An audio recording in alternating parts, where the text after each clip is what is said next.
3 сарын 19-нд байгаль орчны найруулсан зөвлөгөө батлагдсан. За 2025 онд бол гүйцэтгэгч компани гэрээ шалгаруулж хууль заасныхаа урьдчилгаа төлбөр болох 500 тэрбум төгрөгийг баталгаан дээр үндэслэж олгосон. За байгаль орчны найруулсан зөвлөгөө барилга угсралтай ажлын өмнө хуулиараа шаардлагатай байдаг. Ийм учраас ном журмаар явж байгаа. Энэ дээр ямар ч асуудал байхгүй. Эхний асуулт.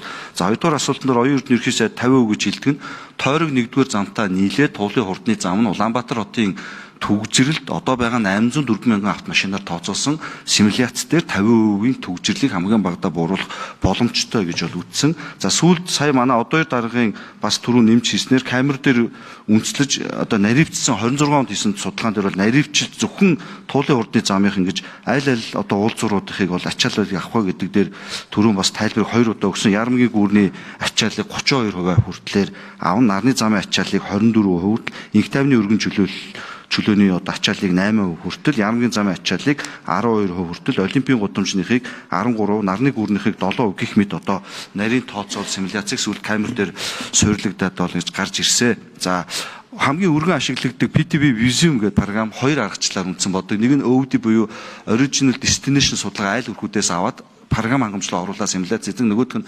Улаанбаатарын суурь өгөгдлүүдийг оруулаад математик загварчлалтыг хийдэг. Мөн бид нар арай нэг өөрөөр ашиглагддаг симуляцийн 2-3 хувилбарууд дээр бас тооцоолж үздэг. Ийм учраас бас цаг үеийн нөхцөл байдалтай болоод бол мэдээлэлүүд бол ингэ шинжлэхтэй явдгаа гэж хариулъя. За 3 дугаар асуулт дээр та техник эдийн засгийн одоо судалгаа үр өгөөжийг асууж байна. За хоногт 167 мянгаас 197 мянга хүртэл автомашиныг бол хоногт тээвэрлэх боломжтой. Тэгээд анхны техник эдийн засгийн үндэслэлээр хийсэн судалгаагаар 5,000 төгрөгөөр нэг удаагийн төлбөрийг аваад явхад бол ойролцоогоор жил 72-100 сая ам долларын бол эдийн засгийн бол нийслэл Улаанбаатар хотод бол төвлөрөх боломжтой гэж үр дүн гарсан. За та цахилгаан станцуудын хувьд болохоор бид нар ТЭЦ 5-ыг бол Улаанбаатар төр үеийн түвшээр эхлүүлээ явж байгаа. Энэ бол одоо 340 мегаватт гигакал цагийн дулаан 300 мегаваттын хосолмол дулааны цахилгаан станцын өртөг ойролцоогоор бол 620 сая ам доллараар бол бид нар төр үеийн түвшлэр бол хэрэгжүүлээд эхэлсэн явж байгаа ажлын зураг нэг 70% гүйцэтгэлтэй. За Улаанбаатар 5 ширхэг том эрчим хүчний төслүүдийг 2-ын амжилттай хэрэгжүүлж туслаад өнөөдрийн байдлаар 3-ыг хэрэгжүүлж байна. Жижиг төслүүдэд оруулах юм бол өнөөдөр Улаанбаатар хотод эрчимтэй явж байгаа 15 ширхэг цахилгаан эрчим хүчний болон дулааны их үсрийн төсөл хөтөлбөр Улаанбаатар хот 1 номерт ирэмблээд бол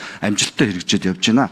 За ажилгүй хүмүүс гэдээ хэлсэн гэлээ. Би бол хувийн хувьд бол хүндэтгэлтэй хандж байгаа. Гэхдээ ингээд зарим хүмүүс ингээд тодорхой шатнд ингээд өмнө мэддэг хүмүүс байж байгаа. Энэ бол яг туул голын аврыг гэсэн өмнөх жилүүдийн хөдөлгөөн эртний нийгмийн байгууллагад ажиллаж байгаагүй. Миний би өөрөө 7 жилийн хурш 5 одоо эртний нийгмийн байгууллага буюу civil society organization-д бол ажиллаж ирж исэн. Мөн туул голын энэ аврагчсан өмнөх хөдөлгөөн болон эрдэмтдийг бол мэддэг байсан. Тэгэхээр эдгээр цаг дууссан.